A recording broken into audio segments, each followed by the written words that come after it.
I used to be able to eat a lot of chips, but now I'm having a dip. Welcome to Shave&Butcher for a shave and a bit of footage to show you the origin of the logo of the Shave&Butcher YouTube channel. So the logo isn't of this band that I'm going to talk about. Well, it is their logo, but they didn't come up with it. There's the little man. The little man is an ancient image or yeah, whatever it is, and it's a bit unclear where the origin comes from. I read about references to Stone Age in the UK and to Native Americans, especially Indian or Mexican Indians, Mexican natives. Anyway, no one really knows. Liseberg, who is the front man in the group Einsturzende Neubauten, found the symbol in 1980, I think, when he formed the band Einsturzende Neubauten, and it's been the logo ever since. And I've always had a bit of an obsession with the logo more than the band, but the band is phenomenal. So they played at the amusement park in my town yesterday, and quite bizarre because it's art music. It used to be all noise, and it still is to some degree, but now it's beautiful art music, and it's very concentrated audience, and then in the background you hear people going woo, going down roller coasters, which distracted the band a little bit at times. Very bizarre. Anyway, I'm going to lather up and we'll be back for the shave. I'll lather with a German soap. This is Speick. I have a shaving stick. Look, it's pink. So I'll be using that as well as my custom Titan shaves brush with the little man inside.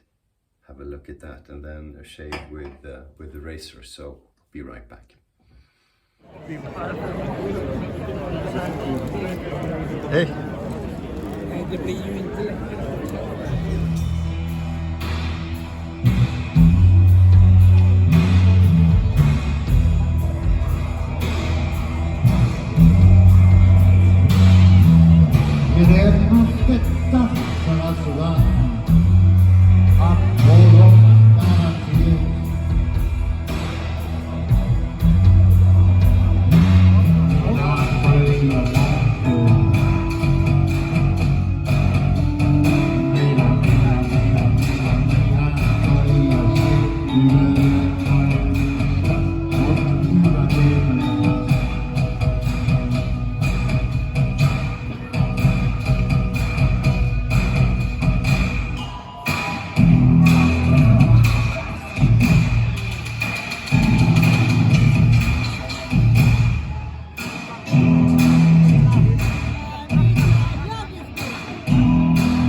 Okay, yeah, so there you go.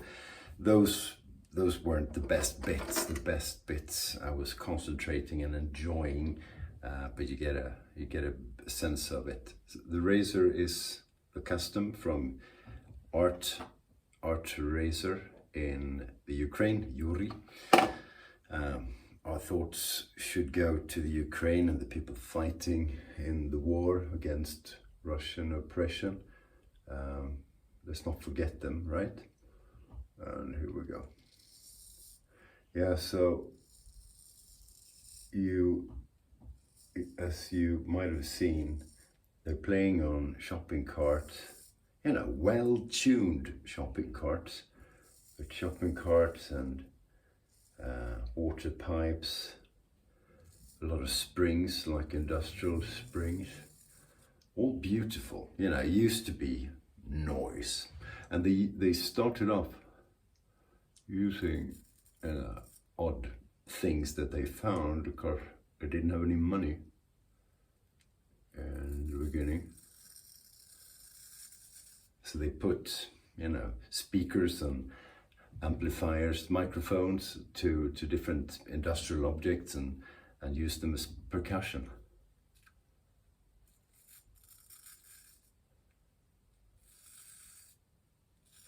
And it was cool, and it was so bizarre.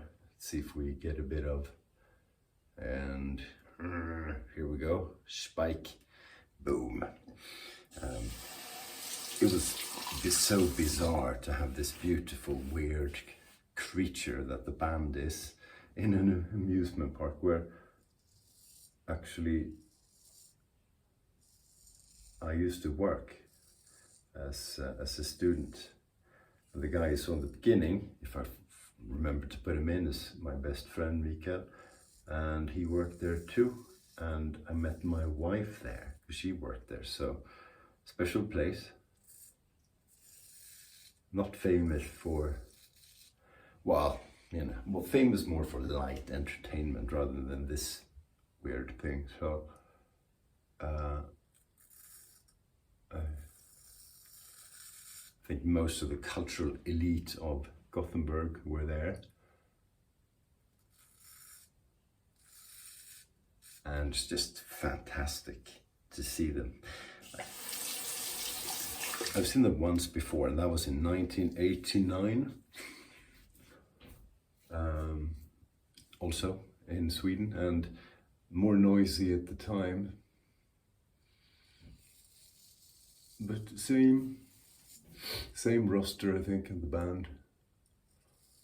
I believe they had a shopping cart, but as the singer said, nowadays it's probably hooked up with a GPS, so whatever shopping mall owns it is probably following it, wondering why it's traveling across Europe. So they're from Berlin in Germany. Einsturzende Neubauten. And Einsturzende means something that crashes in, and Neubauten is new build. So a lot of the concept of the band, at least in the beginning, was architecture and building things up, and then destruction. So, and the tension in between. Yes, it's pretentious. It's incredibly pretentious, but that's part of the cool thing. And they're such a cool band, relaxed, and very influential. I mean, they started out in early 1980s, and they never really stopped. So they've been producing records. The last one came 2 years ago, and the concert was supposed to be 2 years ago and was postponed because of you know who, you know what. So they're, you know, cool band. The singer Blixa Bageld is petty cash. So he invented that, I'm sure. But he plays support for Nick Cave as well, and has been for, well, since the 80s as well, in a comp band called the Bad Seeds. A lot of you are going, Neubauten, Nick Cave, what's he on about? Nick Cave's Australian. And he's a genius.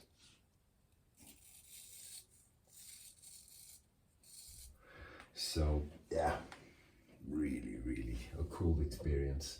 And it was, you know, the audience was mainly men between 50 and 60. So they discovered this band when they were teenagers and they followed them. But we talked to a few kids, you know, people, a 22-year-old guy and 22-year-old girl who loved the band.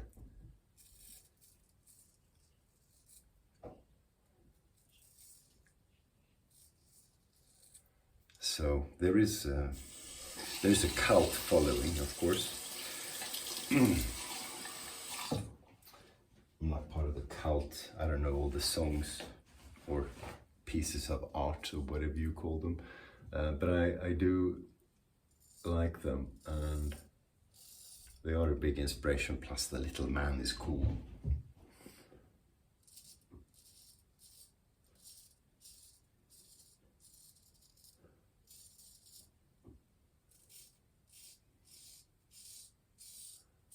So yeah, and they didn't play the hits, if you can call it hits, you know, the hit songs, the bombastic stuff. Well, they did put one in at the end, but then we were further back, so I didn't get a good angle to film it.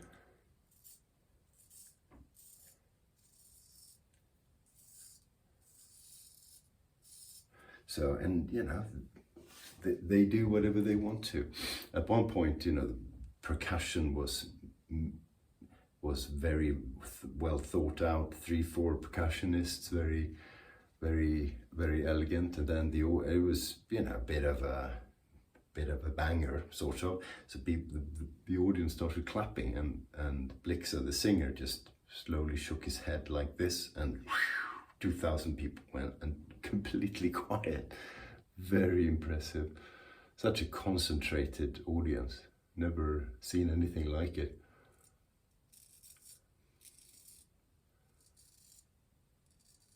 Well, maybe at the opera.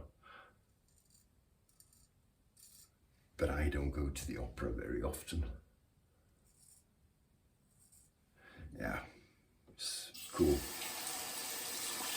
So you should check them out. You can find them everywhere, of course. And you can find them on YouTube, and you know, see a bit of some of the live, and yeah, it's just bloody impressive.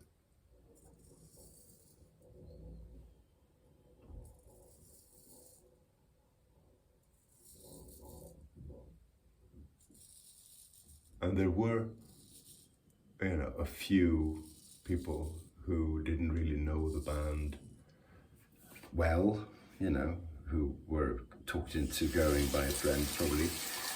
And you could hear conversations like this: oh, what do you think? What do you think? Is it good? And, you know, people would say, I don't know if it's good or bad. It's art music. It's very weird. And yeah, you can argue that, of course. But yeah. Have any of you heard about them before, or do any of you appreciate them?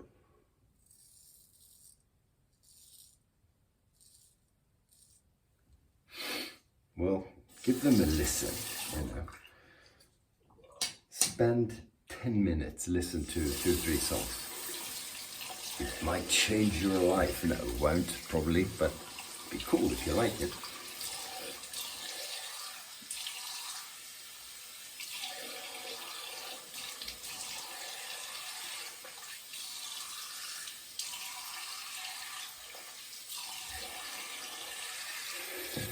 Speick Rasierseife. German is cool. I like German. I used to speak it rather well. I don't speak it well anymore, but I like saying things in German, you know, like some of the stuff they sing. Haus der Lüge. Gott hat sich erschossen und ein Dachgeschoss wird ausgebaut. stuff like that. Didn't I say that on the video? Maybe I did, maybe I didn't. The aftershave is, I don't have Speick aftershave, so the aftershave is going to be, and now it is, Voices from House of Mammoth, collaboration with the Lather Talk podcast. This is mango sticky rice sort of sounds, but it's much more than that. It's beautiful. I like it more and more. And the aftershave is so good. I'm super happy to wear it without using the soap first. Good quality products as well. That was it. Das ist genug. Dankeschön. Okay, I think I'll stop there. Thanks for watching. See you soon. Stay sharp and auf Wiedersehen.